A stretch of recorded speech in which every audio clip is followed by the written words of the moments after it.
Good morning, good evening, good afternoon, everybody. I know it's been a while that I've been live, but life is lifing, right? So, welcome to Let's Humanize the Workplace, where I invite different guest speakers to talk about how can we humanize the workplace? How can we boost the humanity in the workplace? And Mary Jane is a forever a favorite guest speaker, but it's also my dear friend. So let me properly introduce myself. So, Vivian Acquah, inclusion strategist, and also supporting managers, supporting people, supporting organizations with amplifying high performance, but also boosting inclusion in the workplace. And see it as a way of boosting effective collaboration, effective team collaboration as well. And I'm always talking to Mary Jane, which she will introduce herself soon, but I'm always having these conversations with Mary Jane like, why are the figures declining? What's happening in the workplace? What can we do? What can we do in a webinar to discuss so many other topics that are related to humanizing the workplace? So that's why today we are going to focus on a recent report that Gallup shared about the state of the workplace. And we are going to dive in a little deeper into employee engagement and why that is the missing link to high performance. So, Mary Jane, on to you. You're muted. Okay. Oh, sorry. Yes, I'm unmuted now. Thanks, Vivian. Yeah, hi, Mhm. everyone. And so, as you can see, my name is Mary Jane Roy. My company is Creating Waves, and I've been spending the last 15 years focused on helping people understand how they can better navigate stress in their lives, building Mhm. resilience, uh, intergenerational workforces. They're becoming more and more relevant. How can we thrive in the workplace? And this is a conversation that Vivian and I have had over the last 7 or 8 years, and we Definitely. continue to be inspired by the topics that we speak about, the challenges as well, and hopefully some solutions. Yeah, definitely. So there are a few things that we need to share, right? Every year, Gallup shares what the state of the workplace is. And I've been following them, and Mary J has been following them also for a very long time. And it's interesting to see what is happening in the workplace because some people are doing it well, are having, are working in an ideal environment where they are engaged. But what we are noticing, and that's why we want to bring up the following slide, is there is a decline happening when it comes to employee engagement. So the global employee engagement, it used to be 23% out of your workforce is engaged, and the rest is swinging between um, quiet quitting, and the other one is presenteeism, right? Or quiet quitting is Yeah, presenteeism. or totally disengaged. So you've got Mm, the yeah, presenteeism is disengaged yeah, to one degree or another, and then you have total toxic disengagement in a yeah. sense. Yeah, Yeah. yeah. So the quiet quitting part, um, sometimes we rename them. So quiet quitting is presenteeism, where people Hmm. show up in a workplace, even though they're in their mind or in their body, they are checking out. They are not engaging anymore, and they are only coming to work because of the paycheck or because of something else, right? And when it comes to the last one, the toxic one, is those who are making it worse for their colleagues, those who actually should be leaving but are still staying in the workplace, Hmm. even though it's time to divorce themselves from the workplace as well, as I would say. And divorce can happen amicably, but it can also happen in a way where you leave a lot of destruction behind, where you're leaving bad energy, toxic energy amongst the department or amongst your team as well. So we want to dive into employee engagement. Any guesses, Mary Jane, into why it has been declining? I think there's so much disruption in organizations. Mm-hmm. Um, the never-ending reorganizations that happen that Mhm. create so much uncertainty. Yeah. If I'm not, if I have no job security, Mm. why should I bring my total self to work? Well, What's going to motivate me? And I know that organizations can't offer always that security, yeah. but they can be a lot more transparent in what's happening than I think that they currently are. And Mhm. and I think a lot of this rests, and I'm sorry to say it, but a lot of it rests on the managers. Mm. This is a real concern, that managers are not properly trained. They're not properly trained enough. Mhm. They don't have the innate skills. They have skills can be Mhm. developed, but they don't step into the management role with those skills intact. A small percentage probably do, but many Yeah. don't. I'm going to challenge you on that one because it's Hmm. very easy to point our fingers towards the manager. And partially I agree with you, but partially is I also believe in self leadership. And if you are working under a manager or a leader who does not know how to activate that aspect among their team, then yes, it's part of the leader lacking that aspect. But I also want to be empathetic towards the managers because leaders because they are dealing with a lot, especially now with Hmm. AI also messing around with the way things work. And then you have Corona, which also was causing a dip in the employee engagement. But the last few years, there was a recovery happening where the employee engagement word was coming up. And now all of a suddenly it's going down. And I know within the US, there is a lot of conversation in, you know, being back at the office, which can also, full time, which can also cause a decline in the Hmm. engagement as well. Let's say that politics and the current war situation where different people are dehumanizing civilians. Let me keep it respectful as that because there are different stakeholders who are doing bad things. And I don't want to choose a side, but I'm choosing a side for humanity. And different countries, different people are partaking in activities that are dehumanizing other people as well. That can also cause Hmm. for a divide, better yet, polarization in the workplace as well. And it feels like um, people are being forced to pick a side, choose a side. And the only side that Certain, I'm yeah, personally choosing is the side of humanity, the side of humanity and having yeah, respect for other people as well, to understand that what they find important, I should be also respecting that as well. yeah. I'm sure there's a lot of polarization in Hmm. in a country like the U.S. right now. I mean, Yeah, yeah. that's And don't forget the it's Netherlands. ongoing, it's daily, and it's Don't got to forget be. the Netherlands.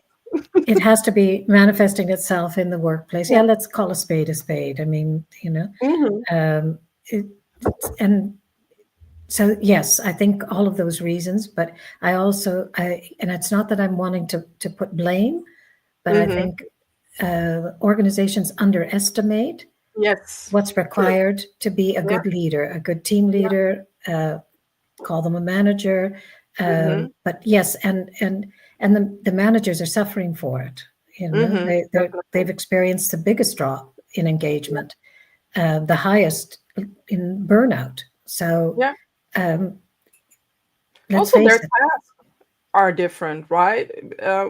When you are an outperformer or you being nominated as a promoted as a leader or as a manager, you have a certain expertise that you uphold. But then again, oftentimes people don't have access to particular training that can develop Mhm, their managerial skills, that can develop their people skills because you are good in the technical part of your job, but the people skills, that's where, and they call it soft skills. It's not, there's nothing soft about it.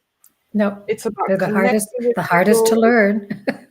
It's about creating a psychological safe environment for all, and also having the courage to share that you, as a manager, you are vulnerable and you need your team, you need your people to be involved in the direction that you're heading in towards too. So having empathy for yourself, but also boosting that empathy amongst your team members is a very important skill as well.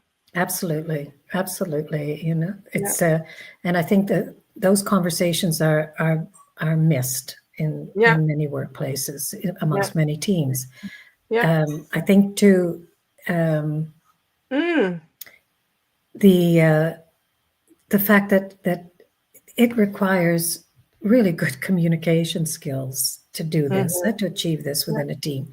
And definitely. again, those are skills that if you're not being trained in them, they can be developed. Again, all of these Mhm, skills can be developed, but there has to be time and energy and money devoted to doing so. And right. the benefits to the organizations to just even raise that back to that 2% decrease in Mhm, engagement is incredible. Our yeah, return on investment is yeah, incredible. yeah.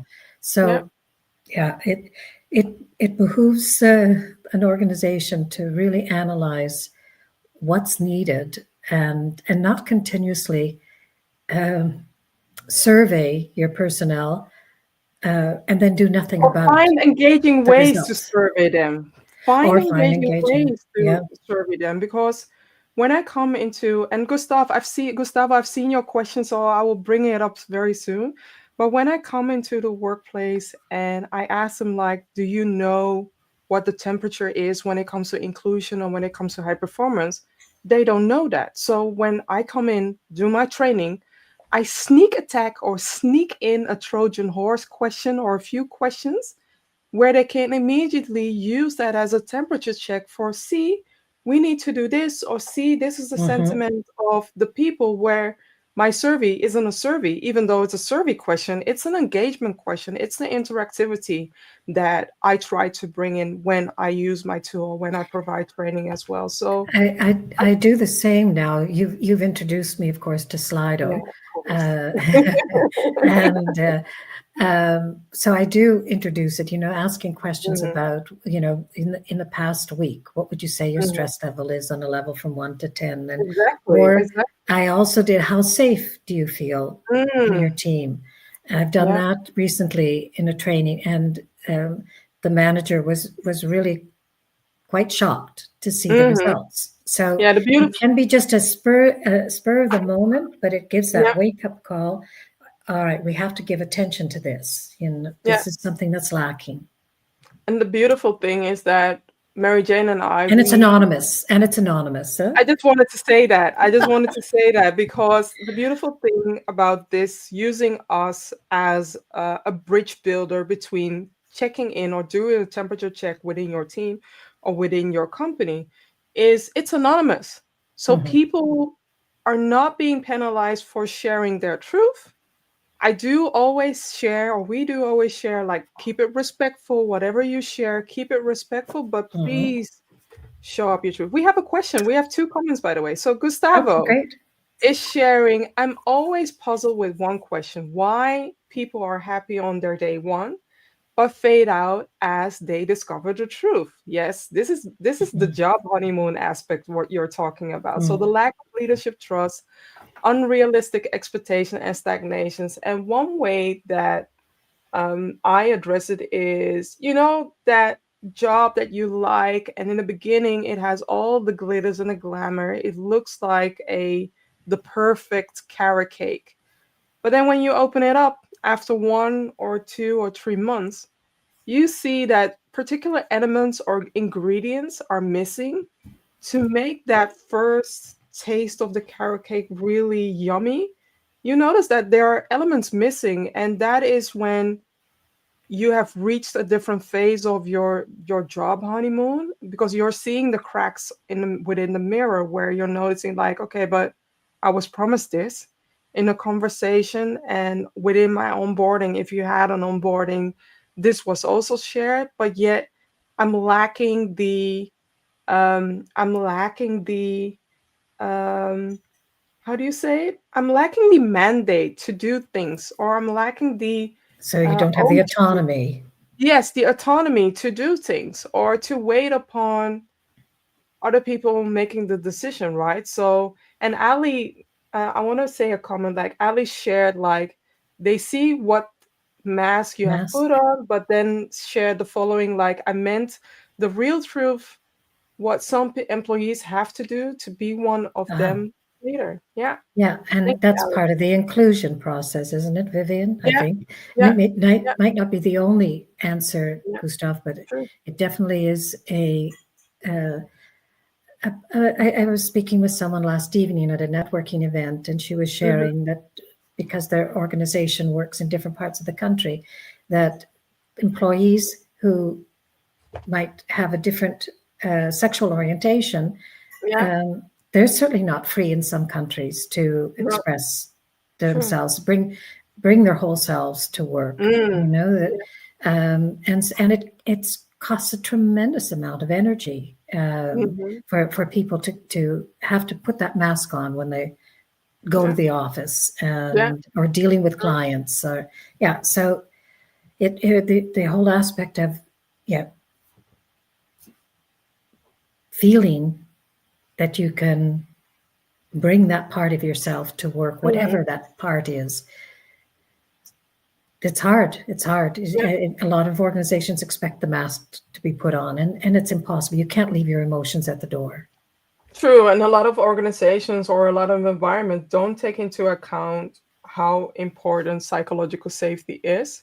Mhm. If there are no exercises being done, no team building exercises or training being done, and eventually creating a social contract or a social conduct. It's not really a contract, but it's more of a commitment from the team Mhm. where you have a conversation about what is needed for you to feel psychologically safe. And everybody's adding their essential ingredients so that they demystify what they need when it comes to psychological safety. And I'm seeing a lot of things in the undercurrent that is not being demystified, and a lot can happen in the undercurrent. So the undercurrent is the sea level. Everybody can see above sea level, right? But what there is a lot more happening below sea level, where different fish or different species are swimming, and maybe there is gold there, or there is something else that is valuable there, or maybe there is a volcano beneath that, right? You don't know what you don't know.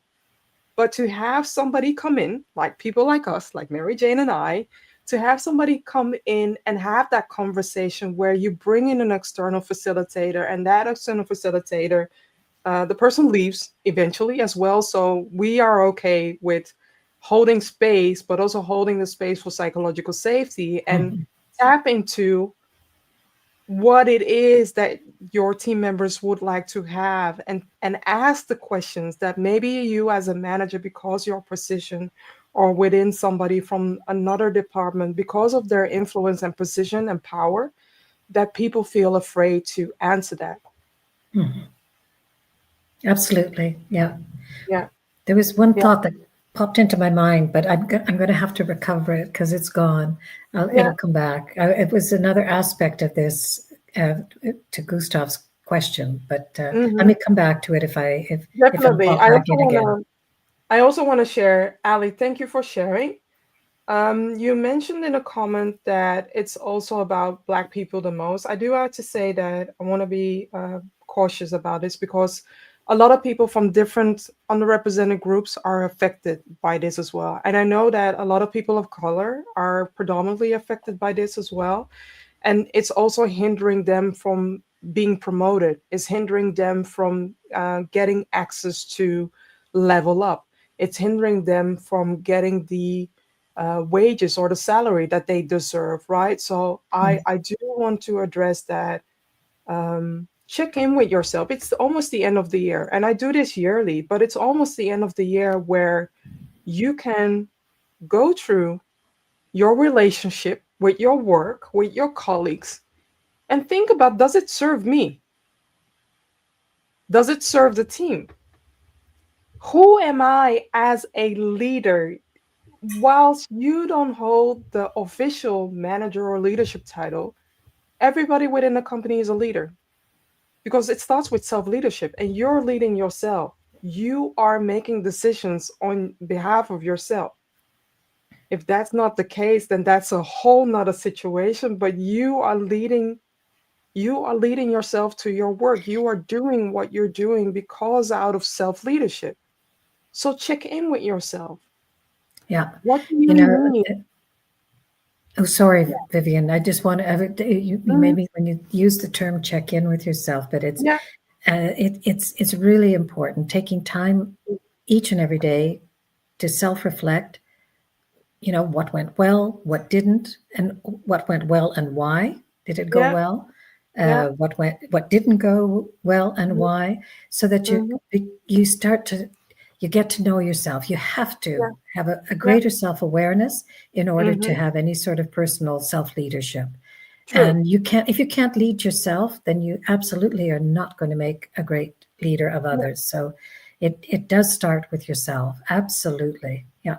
And I know it's very easy of us to just blur this or say this or announce this, but this is also one of the reasons why people invest in coaching, why people invest in mentorship, right? And when I say invest, it's not only monetary, I'm also talking about the time, I'm also talking about knowledge as well. Mhm. So there are different ways, different platforms, different ways to invest in leveling up yourself. There are different ways to invest in your professional and personal development. And if your company is not doing it, start by saving for yourself every month $100 or maybe 50 euros or maybe $20. There are so many online platforms here, and I'm not paid by them, but I do have to mention them, like LinkedIn Learning is offering, sometimes they are offering free learning material as well for you to level up your skills, right?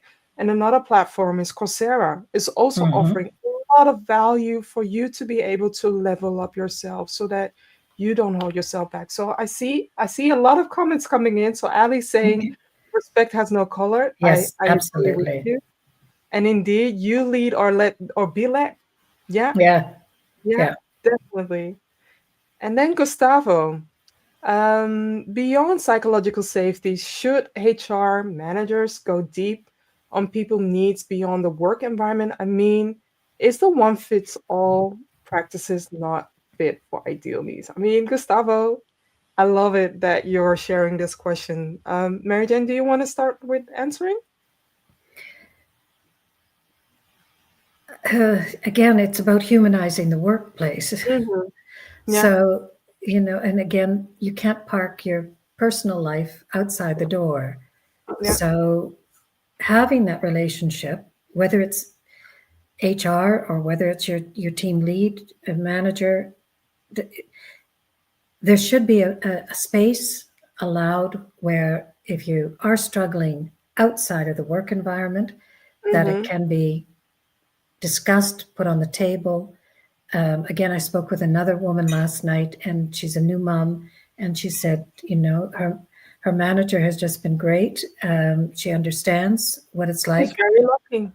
Yes, yeah, and so yeah, yes. I guess the bottom line answer for me, Gustavo, is yes. Yeah, They should, and that will increase psychological safety if you know that there is room to have these kinds of conversations with your manager. Then trust is going to be built. definitely. I So, also want to. yeah. I also want to add to Mary Jane what you are saying, because I feel like we are doing um, bad cop, good cop, or a little bit, challenging cop in this way, because I understand that you as a manager, whoever is watching or listening, is thinking from an aspect that, yeah, but I cannot cater to everybody their needs. And I also have to consider the resources, the budget that I have, right? We are not here to give everybody a lollipop so that they can feel happy or safe or excited and to do the work. We different generations are working, are connecting with this current situation as now, where some generations feel like they deserve it, and some generations feel like, well, in the past we got less of what you are having right now.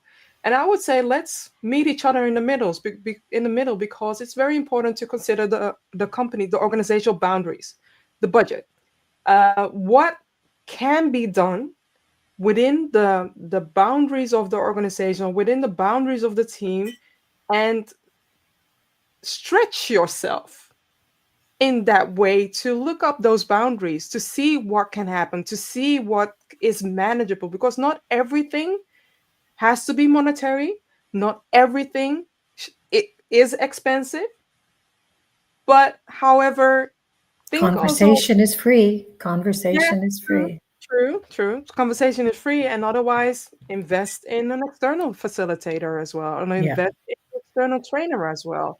And sometimes people just look at, the fee that I'm asking, but don't forget that what you get during the training is just a small piece of what you're getting. You're getting a lot more when I share my resources, when I share, Hmm. uh, let's say, summaries of books, or I share reflective questions, right? People, I came into a later age when I encountered how important the value is of somebody asking you, or you being able to ask yourself to reflect. And we only do that at the end of the year, or maybe beginning of the year. But I want you to think about once per quarter, how was it? What have you done? What And do you need? out of your three goals that you have in the year, break it down. What have you done so far? What is needed to level up? Is there any support needed? And check in with yourself. And if you don't, there are free resources, but also paid resources available for you to invest in coaching. Oftentimes, companies do have that budget, but they hide it. And then they say at the end of the year, we saved a lot on training. Should not be saving on training. If the training budget was still the same, or it hasn't moved downwards, then there is a problem, because that means that people are not advancing. And when people get stuck, that's also when your company gets stuck, and eventually it will hinder you from connecting with your audience, whether it's internal or external. So the budget should not be cut. The budget should exceed every year, and make sure that people invest in um, invest in training, invest in coaching, and invest in something to level themselves up. And I think just to go back on that question of Gustav's about going deep Hmm. into somebody's personal needs, it, I think in reflection, I would say if you're not equipped to do that, then don't do it. But offer them the kind of resources that Vivian is speaking about in order that they can find someone to Hmm. dive deeper into whatever Hmm. it is. So, but I think the employee should have and feel Hmm. safe enough that they can approach their manager with a problem external to the workplace. I think the True. manager should know this because it is going to affect. Nobody can park their problems at the door. So, and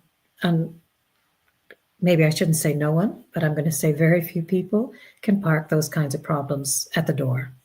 Because we are talking about the manager, I also want to bring up this element of addressing what managers are currently missing when it comes to boosting up the engagement. And Mhm. Gallup talks about a few elements that are important for addressing that. And Mary Jane, can you kick off the first one? Yeah, I don't have them right in front of me, Mhm. You but want one me of the to? things, no, it's okay. One of them is offer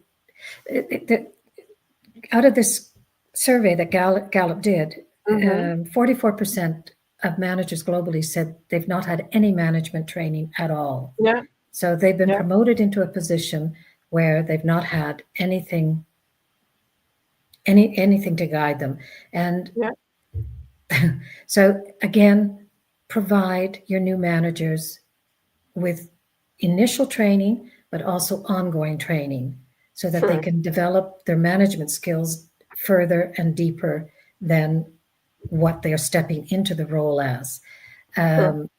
So I think that that's really an emphasis on organizational training that I managers do get additional Yeah, and I also want to focus. add the managers who do get the training, half of them are actively disengaged as those who are not trained. And one of the reasons why is that they are not being allowed to test in a certain environment and how to see the different responses, right? And the reason why I'm bringing this up is um, I am using virtual reality, or we are both using virtual reality for leaders to encounter what it means to walk a mile in somebody else's shoes and to see that because of your influence, because of your position, because of your power, certain elements of exclusion are not accessing you anymore, are maybe new to you because of your influence.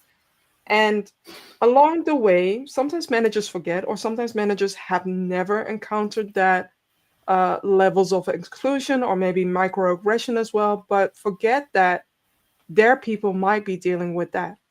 Mhm. And all those elements are leading towards managers not having the safe space to be able to test that, to be able to walk to somebody else in miles and to see what you encounter is totally different than what the 10 other team members are encountering as well. So Mhm. know that there is a way. It's called Amplify Empathy with virtual reality, where you can literally walk a mile in somebody else's shoes to get understanding, to become a better leader, to do good as a leader.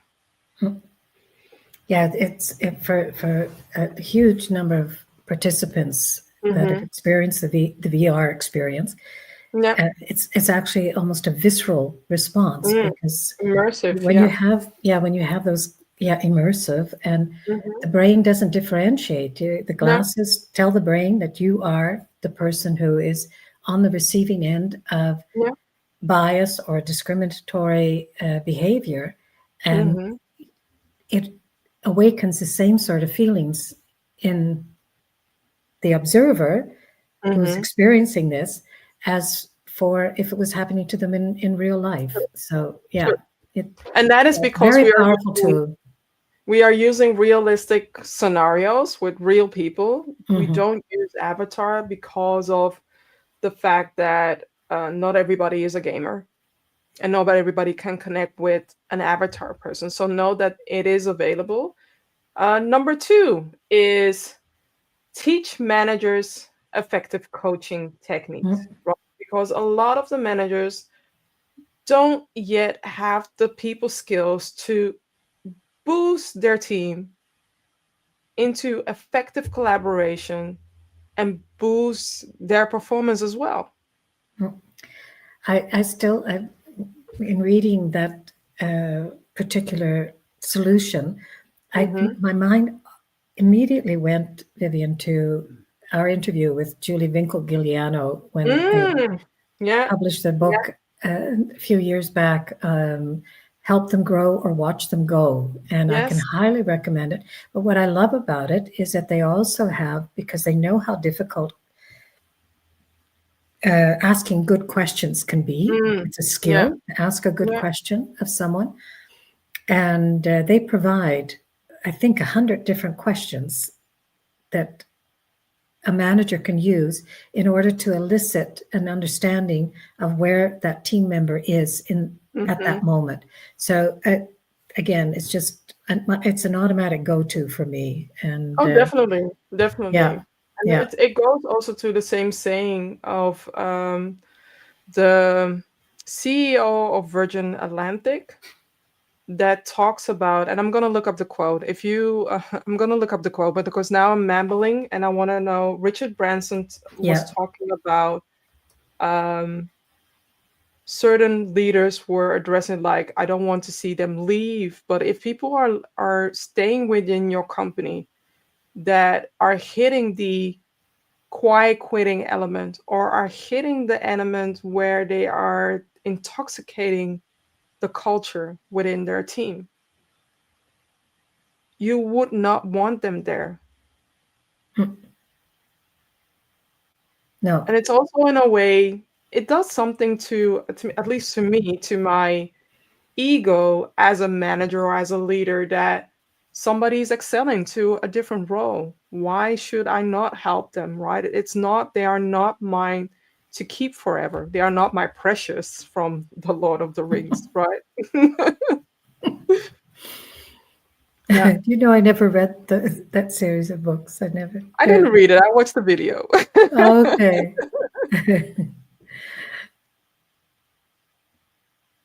I don't know And I think where. that, and I think the third element. I'm just looking at the Mhm. time for Yeah. everybody.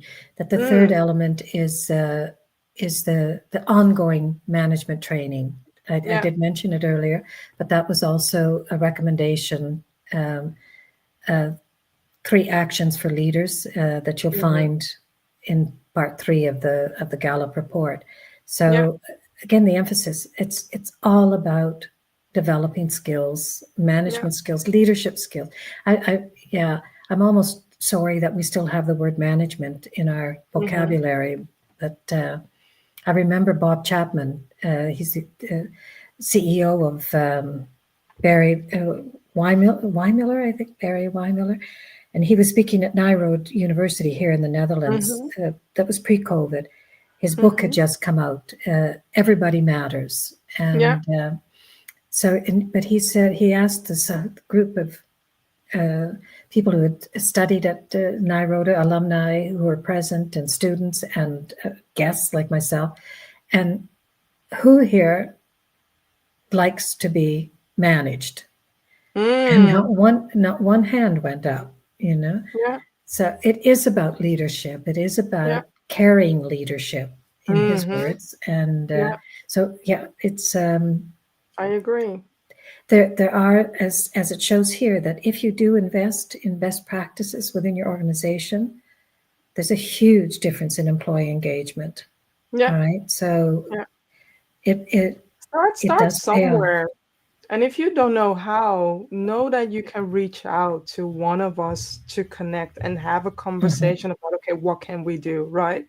It's not about, um, there shouldn't be no shame of you asking for help. It's more of you're asking for help so that you can level up. You're asking for help so that you can become a better leader. You're asking for help because you want to succeed and you want your team members to Team succeed, to right? yeah. So that that should also be about vulnerability. Asking for help, there is a power in asking for help, which I admit sometimes myself can I find it challenging from time to time. But when the moments that I did it, I feel proud of being able to Yeah. ask for help. Yeah. I Yeah, want to for share a sure. few comments that Gustavo has shared. I'm first going to share the Richard Branson quote. Thank you, Gustavo, for sharing it with me, because I Richard like this Branson one. said, like, train people enough so that they can leave and treat them well so that they want to stay. Yeah, Um, I like it. Somewhere along the line, the majority of the people have forgotten this quote or forgotten the essence of what it means to be a leader and be that person where people really have, even when they leave, they have a good memory of you because of your way of leading, Hmm. because of your style and the way that you engage with other people as well. And the other thing that I want to share also from Gustavo is, okay, he wants to be provocative. Hmm. And I run cultural transformation program. I asked 79, if 79 of your people become more engaged at work and you stop doing their work, will you use this time to listen to their needs? Which is very interesting. And I see leaders are saying they don't have time or the will to do so. Hmm. And I disagree. I Yeah, definitely disagree. I think one of the things that I've learned, and I do this LSD exercise in Hmm. trainings that I give, that within 5 minutes you can learn Yeah, so much from a person if you're definitely. asking good questions. All right, so Definitely. it doesn't take yeah, it doesn't take hours of your time. Yeah. No, but it does take the time for you to apply your growth mindset. The first time or the first few runs, you will not do it well or perfectly, right? But the moment that you practice and you do it and you practice again and you do it, people will perceive that, oh, this is a new thing that my manager is doing. And I appreciate it. I appreciate that you are connected with me, because if I would ask this question, Gustavo, that you have shared, like if, for instance, 1/3 of your team would leave your company, which is a realistic scenario Hmm. nowadays because of jobs not being connected to the location, right? A lot of people can work remotely. A lot of people can set up their own company nowadays. If you would be a leader dealing with 1/3 of the people would walk away, would you take the time to listen? And within what Gustavo is sharing, we are not asking for you to give a therapy session to your No, team members. you We don't are have to be not intelligent. asking you to be a priest for the confessions for your team members. We are just asking 10 minutes. If you don't have, as a leader, if you don't have the 10 minutes, maybe on a weekly or maybe bi weekly with every individual within your team, then maybe you should rethink your team is too big. Sometimes that can happen, that people are leading a lot of people within their team. But I do believe that every week there should be a 10 minutes, or bi weekly, there should be a 10-minute to 20 minutes check in and just listen. That's what I agree. Yeah, And also, Ali is and sharing that's a big. love is also letting go, which is connected to the quote from Richard Branson as well. Yeah, Yeah, yeah. nice. Vivian, thank you. Thank you. It went by so fast. We are I always know, I know. almost at the end. It went by so fast. We wanted to share so much more, but also I wanted to give a shout out to Gustavo and to Ali for being such engaging. And for those of you who are watching the replay or are listening to the podcast, know that when you jump on LinkedIn and when you know that the next time, and the next time will be the 14th of October, where I'll have Minda Hart, who is the author of a new book about trust language. She talks about the seven Mm, trust language, and the book title is Talk to Me Nice. And she dives into the seven trust languages that are needed in the workplace, where my trust language is transparency. And there is another trust language that I connect to is connectivity.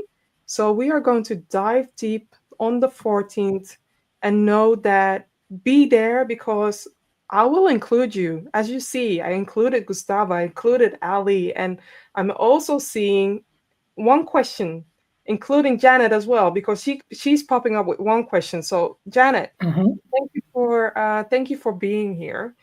What would you say the mm. ideal size of a leader's team?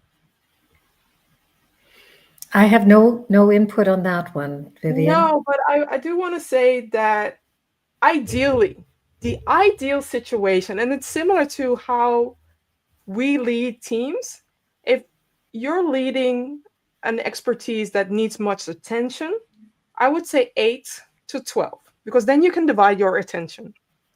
But if it's a bigger company and you're dealing with more people, then the max that should be stretched is 20. When you go above 20, then it's time to split up the groups and put in two co-leaders, or put in a co-leader or somebody junior from you that can help with leading the group. Because ideally